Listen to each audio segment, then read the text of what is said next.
Hey, it's Melissa here, and you're watching Behind the Trend, where we bring you short stories, big insights. Tonight's story, it's heavy, it's political, and it's deeply human. Former President Donald Trump just made a statement about Iran, saying the country has no plan for executions. Those words might sound calm, maybe even reassuring, but when you look closer, the picture is anything but simple. Because behind that sentence, there's a storm, one involving protests, human rights, and a U.S. government quietly figuring out what to do next. Let's take a breath and unpack this together. So, here's how it started. Trump was speaking at a press event down in Palm Beach, cameras flashing, reporters shouting, and in his usual off-the-cuff way, he just said it. Iran has no plan for executions. We're watching them closely, but I don't think they'll go through with it. Just like that. Within minutes, the clip was everywhere. Online, on cable news, all over social media. Some people heard it and thought, well, maybe that's good news. Others weren't so sure. Because right now, Iran's government has been accused, again, of detaining protesters and political activists.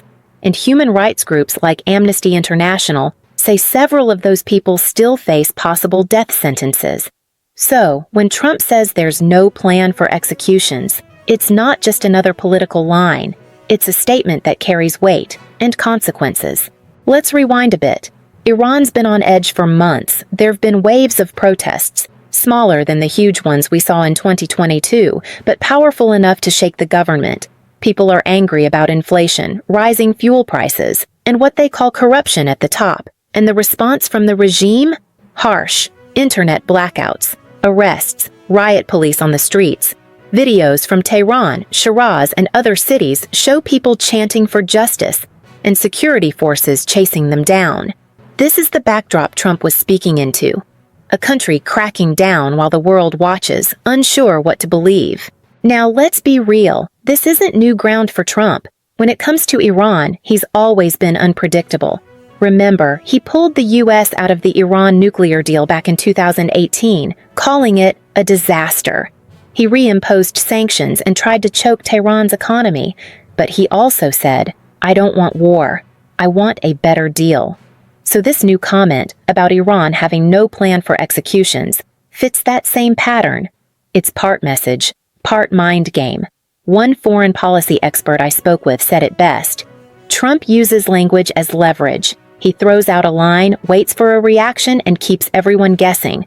And that's what's happening again now. He's not confirming intelligence.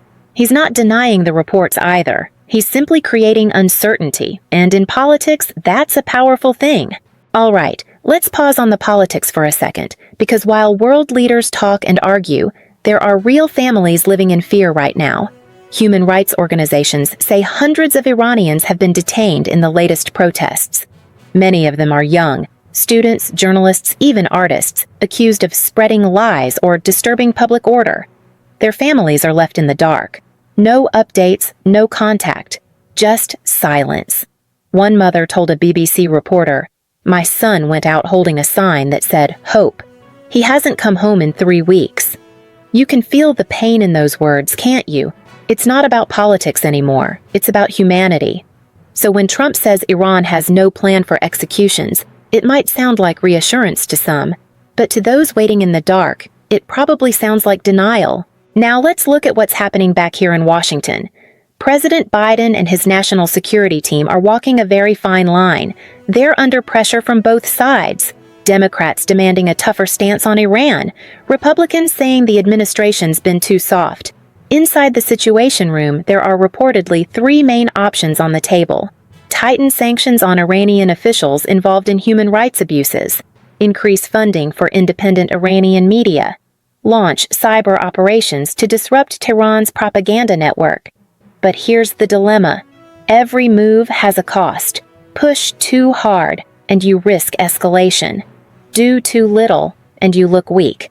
And right now, with Trump's words echoing across headlines, the pressure's only building.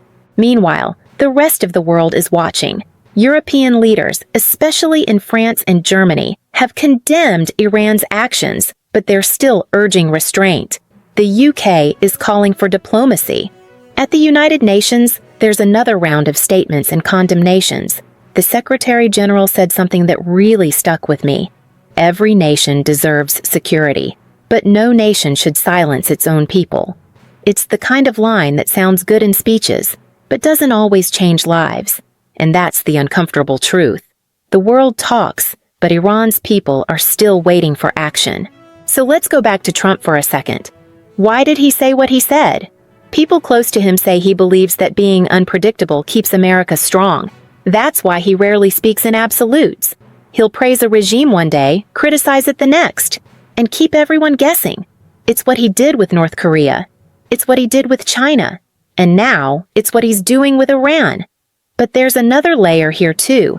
He's also reminding Washington and voters that he still sees himself as a key voice in foreign policy. He's out of office, sure, but make no mistake, he still knows how to dominate a news cycle.